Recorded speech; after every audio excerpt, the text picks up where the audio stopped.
Assalamualaikum warahmatullahi wabarakatuh. Kembali lagi di channel Radio Horor.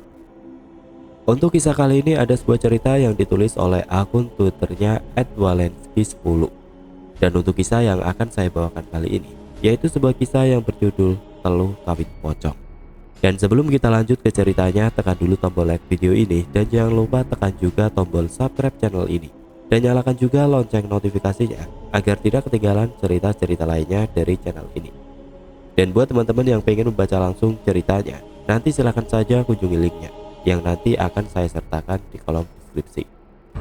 Dan jangan lupa di follow juga akun Twitter penulis. Dan seperti apa untuk kisah kali ini? Langsung saja kita masuk ke ceritanya.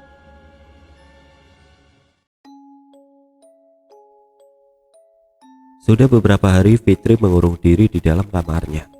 Dirinya masih terpukul atas kematian Darwis, kekasihnya yang tewas akibat kecelakaan motor saat akan menjemput dirinya. Masih terngiang-ngiang dalam ingatannya makian Ibu Darwis yang menyalahkan dirinya atas kematian anak kesayangannya itu. "Ini semua gara-gara kamu, dasar perempuan sialan, pergi kamu dari sini," teriak Ibu Darwis ketika itu penuh emosi. Itu semua karena sejak awal Ibu Darwis tidak pernah menyetujui hubungan mereka berdua dan selalu berusaha memisahkan mereka. Sebenarnya Fitri sudah lama berniat mundur, tapi waktu itu Darwis selalu bisa menguatkan dan meyakinkan dirinya bahwa suatu saat nanti hati ibunya akan luluh. Kini Darwis telah tiada, menyisakan kepedihan dan kerinduan yang teramat dalam. Sejak peristiwa itu semangat hidup Fitri seakan sirna. Dirinya seperti tidak punya tujuan hidup. Untungnya Fitri memiliki seorang sahabat karib, temannya sesama karyawan pabrik, namanya Rosma. Dia yang selalu setia menemani dan membantu Fitri menjalani hari-hari berat. Hampir setiap hari Rosma berkunjung ke rumah Fitri demi menguatkan sahabatnya itu. Akhirnya dengan bantuan Rosma, Fitri perlahan-lahan mulai bangkit, mentalnya mulai stabil, semangat hidupnya sedikit demi sedikit timbul kembali.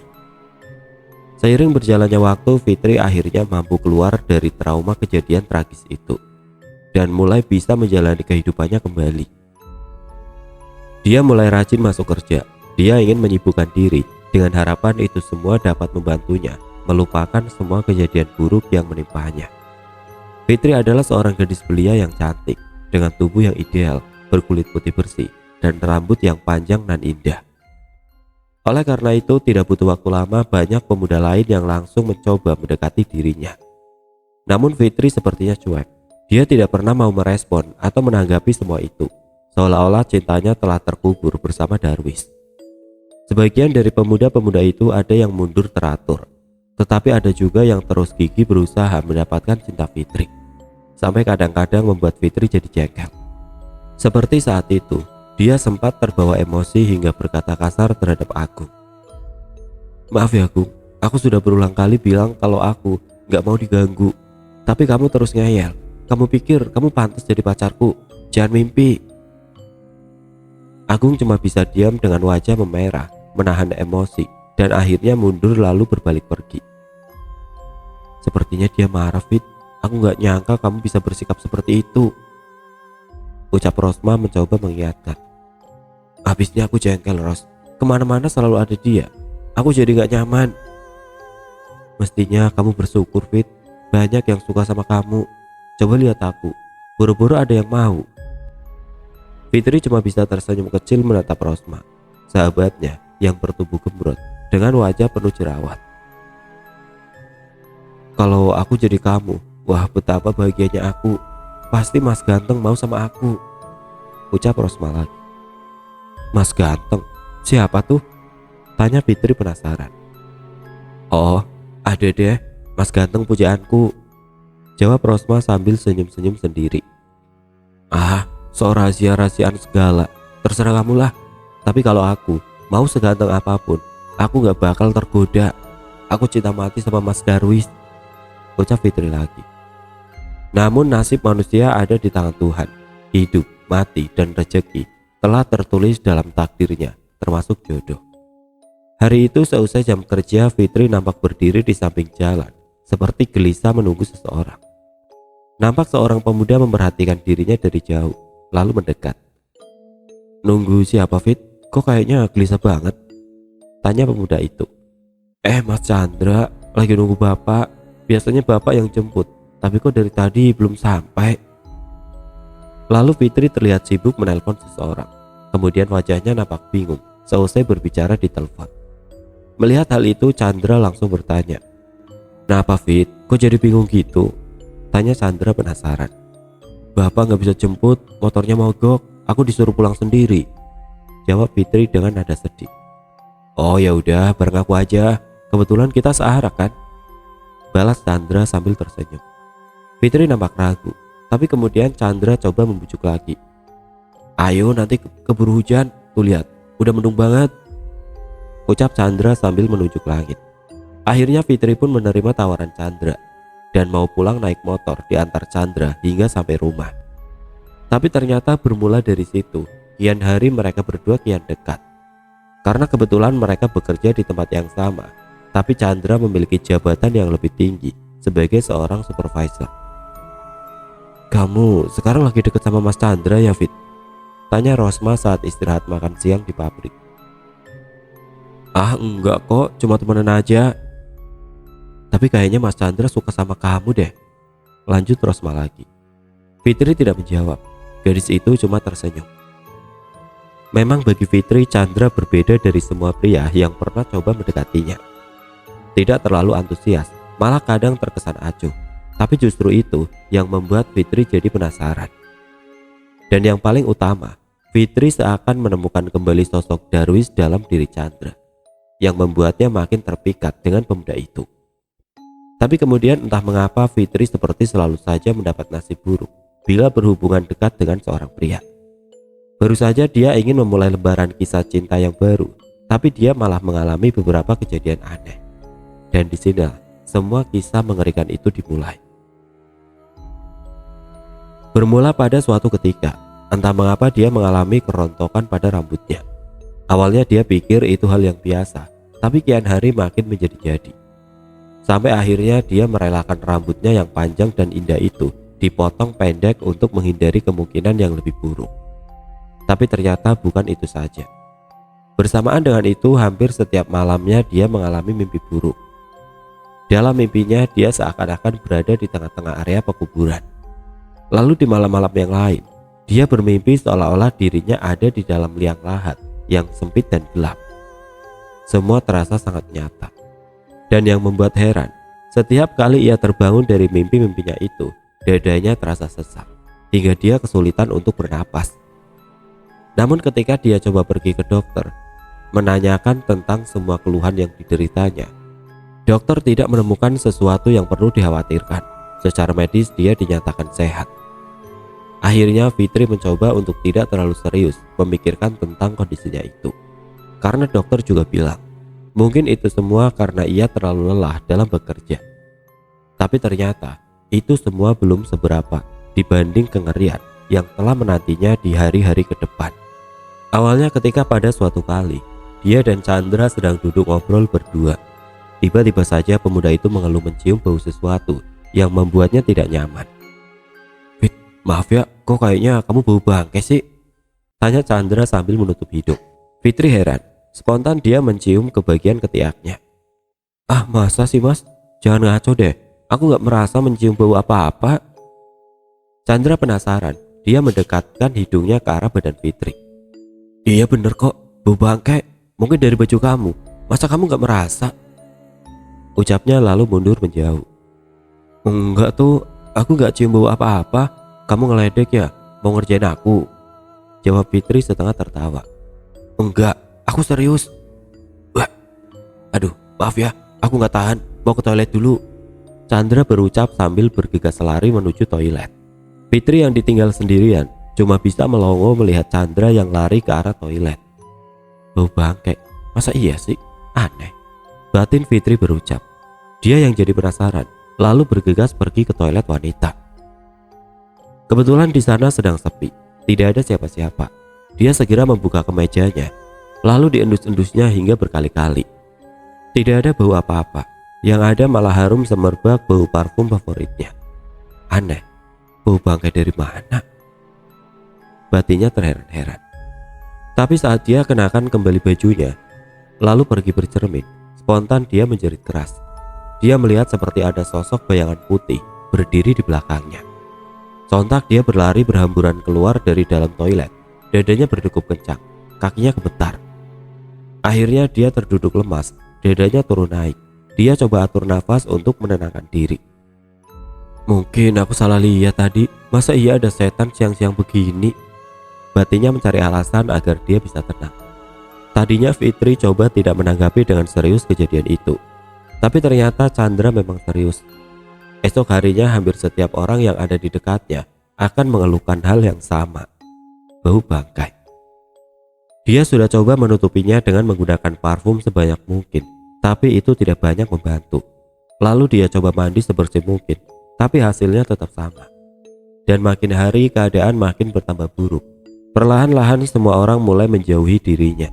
Bahkan Chandra yang tadinya sempat dekat, kini kian menjauh dan selalu menghindar. Situasinya makin berlarut-larut. Orang-orang mulai bergunjing dan berbisik-bisik membicarakan tentang dirinya. Isu-isu dan spekulasi merebak dengan liar, semakin membuat dia merasa tertekan dan kian terpojokan. Kedua orang tuanya amat prihatin dengan kondisi putri mereka saat itu, karena mereka juga mencium bau yang sama. Tapi Fitri yang justru tidak merasa mencium bau apa-apa, terkesan menutup-nutupi kondisinya. Gadis itu sepertinya tidak ingin membuat kedua orang tuanya jadi khawatir. Kamu gak mau coba pergi ke dokter, Fit? Siapa tahu nanti bisa ketemu penyebabnya, ucap bapaknya coba memberikan saran. Sudah pak, tapi dokter bilang ini mungkin berasal dari makanan yang sering aku makan. Sekarang aku gak mau jajan sembarangan lagi, jawabnya coba menenangkan. Namun ternyata kesengsaraannya tidak hanya berhenti sampai di situ. Kulit tubuhnya yang dulu putih bersih perlahan-lahan berubah menjadi kering dan kasar. Bahkan ada beberapa bagian sampai mengelupas, layaknya ular berganti kulit. Semua produk kecantikan telah dicoba untuk mengatasinya, namun hasilnya sia-sia. Kini kulitnya tidak ubahnya seperti kulit gelandangan yang biasa berkeliaran di tepi jalan. Yang makin membuat segalanya bertambah berat. Mimpi-mimpinya yang menakutkan itu kini kembali menghantuinya, hampir tiap malam, hingga membuat dirinya jadi kurang tidur. Dan akhirnya dia tidak mampu bertahan lagi. Semua kejadian aneh yang menimpa dirinya silih berganti telah membuat mental dan kepercayaan dirinya runtuh. Dia menarik diri dari pergaulan, jarang masuk kerja, hingga akhirnya dia dikeluarkan karena terlalu sering mangkir. Kini hari-harinya kembali diisi dengan merenung dan menangis sambil mengurung diri di dalam kamar. Pak, sebenarnya apa yang terjadi dengan anak kita? Tanya Ibu Fitri yang ikut sedih dengan kondisi yang menimpa putrinya. Aku juga gak tahu bu, tapi sepertinya ada yang gak beres, jawab sang bapak tidak kalah khawatir. Terus bagaimana pak? Aku takut nanti kondisinya makin parah.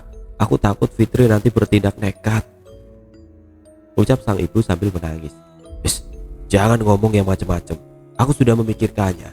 Aku berencana mengundang Ustadz Jatmiko ke sini untuk melihat kondisi anak kita, jawab sang bapak. Akhirnya beberapa hari kemudian Ustadz Jatmiko datang memenuhi undangan untuk melihat kondisi Fitri. Ustadz Jatmiko adalah salah satu pengurus pondok pesantren yang ada di daerah itu. Dia juga sering membantu bila ada orang yang diganggu atau bersinggungan dengan hal gaib. Kini dia sedang berbincang-bincang serius dengan kedua orang tua Fitri di ruang tamu. Coba panggil dia ke sini. Saya mau lihat kondisi yang sebenarnya, pinta Ustadz Jatmiko kepada kedua orang tua Fitri. Kemudian Fitri dibawa keluar dari dalam kamar. Kondisinya sangat memprihatinkan. Tubuhnya kurus, kulitnya kusam menghitam, rambutnya menipis, dan tercium bau bangkai yang sangat menyengat memenuhi seisi ruangan. Astagfirullah, ucap Ustadz Jatmiko sambil geleng-geleng kepala. Dirinya menatap tajam ke arah Fitri yang kini duduk di antara kedua orang tuanya. Bapak, ibu, anak ini sepertinya diganggu oleh roh jahat. Dari sanalah semua penyebab keanehan ini berasal, jelas Ustadz Jatmiko. Fitri dan kedua orang tuanya sangat terkejut mendengar penjelasan Ustadz Jatmiko barusan. Maksudnya bagaimana Pak Ustadz? Tanya sang bapak penasaran. Ustadz Jatmiko menarik nafas dalam-dalam, lalu mulai menjelaskan. Jadi sebenarnya saya melihat ada sesuatu yang mengganggu Fitri, dan nampaknya selalu mengikuti kemanapun Fitri pergi, ujar Ustadz Jatmiko serius. Apa itu Pak Ustadz? Kami jadi tidak mengerti. Fitri dan kedua orang tuanya menatap Ustadz Jatmiko menunggu jawaban darinya. Pocong. Selama ini Fitri diganggu oleh sosok pocong. Makhluk itu selalu ada di dekat Fitri dan mengikutinya kemanapun dia pergi, menebarkan bau bangkai yang busuk dan menyengat. Jawab Ustadz Jatmiko. Seketika Fitri dan orang tuanya menjerit kaget, saling pandang satu dengan yang lain, seolah tidak percaya dengan apa yang barusan mereka dengar. Bahkan saat ini, dia sedang berdiri di sana, sambung Ustadz Jatmiko sambil menunjuk ke arah belakang Fitri. Fitri menjerit memeluk ibunya, kemudian mereka berdua pindah duduk bergeser ke samping Ustadz Jatmiko. Wajah keduanya nampak sangat ketakutan. Bapak Fitri coba menenangkan keluarganya, lalu kemudian bertanya, Pak Ustadz tahu kenapa bisa begitu? Kenapa bisa anak saya diikuti pocong? Saya belum bisa memastikan, Pak. Tapi sekarang yang penting, kita harus membebaskan Fitri dari gangguan makhluk itu. Jawab Ustadz Jatmiko coba menjelaskan. Caranya bagaimana Pak Ustadz? Tanya sang bapak penasaran. Fitri dan orang tuanya nampak terdiam. Bapaknya manggut-manggut. Dia nampak paham dengan apa yang dimaksud oleh Ustadz Jatmiko. Akhirnya hari itu juga Ustadz Jatmiko melakukan beberapa persiapan untuk meruqyah Fitri. Disaksikan oleh kedua orang tua gadis itu. Setelah semuanya siap, lalu dimulailah proses ruqyah tersebut. Ustadz Jatmiko mulai melantunkan ayat-ayat suci di hadapan Fitri yang duduk bersimpuh. Awalnya Fitri nampak biasa saja saat mendengarkan lantunan ayat-ayat suci yang dibacakan Ustadz Jatmiko. Tapi perlahan-lahan wajah dan sikap gadis itu mulai berubah. Duduknya mulai tidak nyaman, wajahnya nampak gelisah. Lalu tiba-tiba saja gadis itu mengotot dan kemudian menggeram keras dengan suara yang aneh.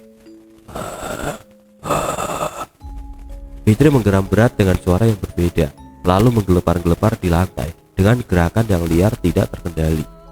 Pergi kamu, jangan ganggu Fitri lagi, hardik Ustadz Jatmiko di sela-sela lantunan ayat-ayat suci yang terus dibacanya dengan nada yang makin keras.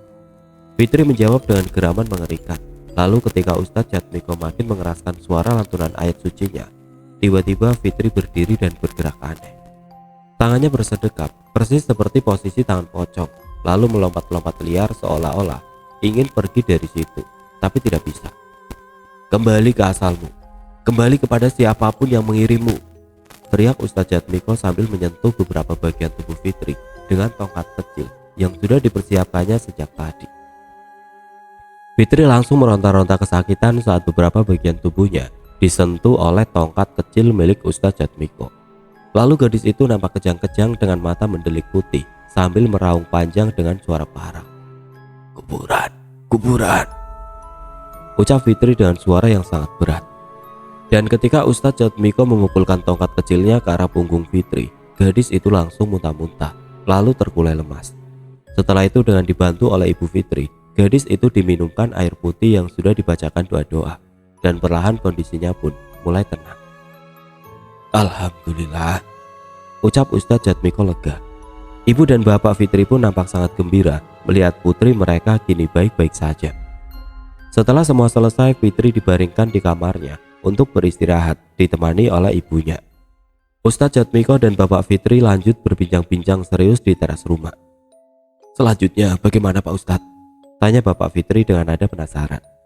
Insya Allah Fitri akan baik-baik saja Pak, tapi tugas kita belum selesai, jawab Ustadz Jatmiko menjelaskan. Belum selesai bagaimana Pak? Maaf kalau saya kurang paham dengan maksud Pak Ustadz. Ustadz Jatmiko terdiam, wajahnya nampak serius, kemudian menjelaskan panjang lebar. Fitri terkena teluh atau guna-guna kiriman dari seseorang, sebuah teluh jahat yang menikahkan dirinya dengan sosok mayat. Akibatnya dia akan selalu didampingi oleh roh dari sang mayat yang sudah dinikahkan dengan dirinya itu. Ini sangat berbahaya karena bisa mengakibatkan kerusakan pada fisik dan juga mental dari si korban, bahkan kematian. Bapak Fitri terkejut begitu mendengar penjelasan dari Ustadz Jatmiko barusan. Ya Allah, lalu kita harus bagaimana Pak? Tolong selamatkan putri saya, pinta Bapak Fitri menjelaskan. Lalu Ustadz Jatmiko kembali menjelaskan. Kita harus segera menemukan alat atau benda yang telah digunakan sebagai media teluh oleh si pengirim itu, dan kita harus segera menghancurkannya. Apa Pak Ustadz tahu kira-kira di mana benda itu berada? Tanya sang bapak lagi. Insya Allah Pak, tadi saya sudah dapat petunjuk. Nanti saya akan segera mencarinya. Doakan saja Pak, jawab Ustadz Jatmiko. Keesokan harinya sesuai petunjuk yang didapat, Ustadz Jatmiko mulai melakukan pencarian. Saat diruqyah, roh itu bilang kuburan, batin Ustadz Jatmiko berucap. Ustadz Jatmiko mulai mendatangi beberapa area pemakaman umum yang ada di sekitar situ. Namun setelah menelusuri sejumlah lokasi pemakaman, usahanya belum menampakkan hasil. Tapi dia tetap terus mencari, setiap jengkal area terus ia jelajahi. Tiap sudut, semak, dan semua tempat mencurigakan yang ada di area pemakaman, dia perhatikan dengan teliti. Akhirnya setelah 3 hari melakukan pencarian yang panjang dan melelahkan, dia menemukan apa yang dicarinya. Di sebuah area pemakaman yang letaknya cukup terpencil, di situ dia menemukan sebuah gundukan kecil yang mencurigakan. Gundukan itu tepat berada di samping sebuah makam tua yang sudah tidak terawat dan ditumbuhi rumput liar yang lebat. Lalu dengan perlahan dan sangat hati-hati digalinya gundukan kecil tersebut. Dan benar saja, setelah digali, di dalam gundukan itu ia menemukan sebuah benda yang membuatnya langsung merinding. Sebuah bungkusan kain kafan berbentuk pocong berukuran kecil yang panjangnya kira-kira seukuran lengan orang dewasa. Diambilnya bungkusan pocong kecil itu, kemudian dengan hati-hati dibukanya secara perlahan-lahan sambil mulutnya terus mengucapkan doa-doa. Begitu bungkusan terbuka, Ustadz Jatmiko bergidik ngeri melihat isi dalam bungkusan itu. Sebuah boneka menyerupai manusia yang dibentuk dari kain. Boneka itu memakai gaun putih seperti gaun pengantin.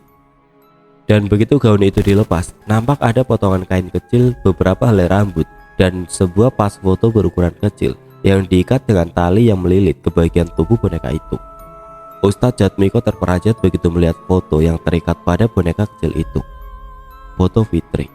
Langsung saja semua benda itu dibakar sampai habis oleh Ustadz Jatmiko sambil diiringi doa-doa yang tidak henti diucapkannya. Alhamdulillah, kini Fitri telah sepenuhnya terbebas.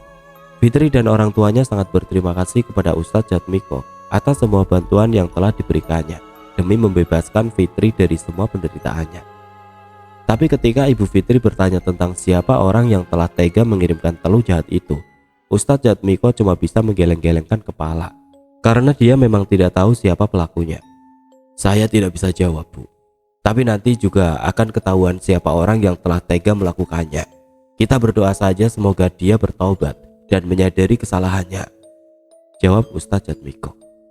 Beberapa minggu kemudian datang seseorang mengetuk pintu rumah Fitri dengan wajah penuh ketakutan. Ketika pintu dibuka, Fitri dan keluarganya langsung kaget melihat orang yang ada di depan pintu, langsung berlutut di depan Fitri, mencium tangan Fitri, lalu menangis sambil berkata dengan terbata-bata, Rosma, maafkan aku Fit, maafkan aku sudah berdosa sama kamu, ucap Rosma di tengah-tengah tangisannya. Fitri dan kedua orang tuanya bingung, tidak mengerti dengan apa yang dimaksud Rosma. Kemudian Rosma dipersilakan masuk. Setelah gadis itu duduk dengan wajah tertunduk, akhirnya dia membuat suatu pengakuan yang amat mengejutkan. Maafkan aku Fit, aku hilaf. Aku yang telah mengirimkan teluh itu kepadamu. Ya Allah Ros, aku gak salah dengar. Kamu bercanda kan? Fitri tersentak kaget, kakinya lemas, dadanya berdegup kencang. Bapak Fitri coba untuk tetap bersikap tenang, walaupun dia sama terkejutnya dengan yang lain. Kenapa kamu lakukan ini Ros? Memangnya apa salah Fitri? Lelaki itu bertanya dengan nada gemetar menahan amarah. Itu semua aku lakukan karena aku iri dengan kamu Fit. Kamu selalu disukai oleh banyak pria, jawab Rosma lirih. Saat kamu sedih karena kematian Darwis, aku yang bantu kamu. Tapi setelah semua kebaikan yang telah aku berikan, kamu malah merebut Mas Chandra dariku. Fitri tersentak kaget. Ah, Mas Chandra? Jadi kamu... Fitri tidak mampu melanjutkan ucapannya. Gadis itu pun mulai menangis. Aku sudah lama tergila-gila sama Mas Chandra. Aku selalu berusaha mendekati dan menarik perhatiannya. Dia adalah pria idamanku, ucap Rosma dengan nada gemetar. Tiba-tiba kamu datang mengacaukan semuanya. Aku marah, aku dendam. Akhirnya aku gelap mata. Fitri dan kedua orang tuanya nampak shock mendengar pengakuan Rosma barusan. Dari semua orang yang mereka duga sebagai pelakunya, Nama Rosma tidak pernah sedikit pun terbesit dalam benak mereka. Beberapa saat suasana menjadi hening. Fitri terus menangis di pelukan ibunya, sedangkan Rosma hanya terdiam menunduk sambil terus mengusap air mata. Kemudian Rosma dengan suara bergetar mencoba kembali bicara. Tapi setelah itu, aku merasa menyesal, Fit. Aku dihantui rasa bersalah. Lalu aku ingin menarik kembali teluk itu, tapi ternyata seseorang telah lebih dulu melakukannya. Dan sudah beberapa minggu ini, aku selalu diganggu oleh sosok pocong yang selalu hadir di dekatku. Aku takut, Fit. Aku merasa terkena karma dari perbuatanku. Makanya, aku datang kemari untuk minta maaf, ujar Rosma dengan nada memelas. Fitri diam tidak menjawab. Dia langsung lari masuk ke dalam kamar, hatinya hancur. Tidak percaya kalau sahabatnya sendiri yang telah tega melakukannya. Rosma coba menyusul Fitri ke kamar, tapi langsung dicegah oleh kedua orang tua Fitri. Kamu lebih baik pulang, Ros. Biarkan Fitri tenang dulu. Mungkin dia butuh waktu. Bapak hargai kejujuranmu, tapi biarkan dia sendiri dulu, ucap Bapak Fitri mencoba bijak. Maafkan saya, Pak. Maafkan saya, ucap Rosma berulang-ulang sambil terus mencium tangan Bapak Fitri. Sang bapak cuma bisa diam, tapi kemudian menarik tangannya. Tubuhnya bergetar menahan amarah. Beberapa minggu kemudian terdengar kabar kalau Rosma sakit keras. Tubuhnya yang dulu gemuk kini kurus kering, rambutnya rontok, dengan kulit tubuh yang kasar dan kusam. Selang beberapa minggu akhirnya gadis itu meninggal dunia. Bukan karena kondisi tubuhnya, tapi karena bunuh diri. Sedangkan Fitri berangsur pulih kembali kepada kondisi fisiknya seperti semula. Tapi trauma kejadian itu masih membekas di dalam hatinya. Dia masih enggan dan takut untuk kembali memulai hubungan dengan pria lain.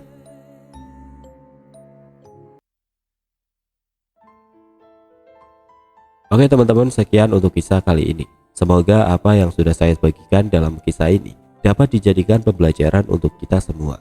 Dan buat teman-teman yang baru bergabung, jangan lupa untuk like, komen, share, serta subscribe channel ini. Dan nantikan kisah-kisah horor berikutnya tetap di channel Radio Horor. Wassalamualaikum warahmatullahi wabarakatuh.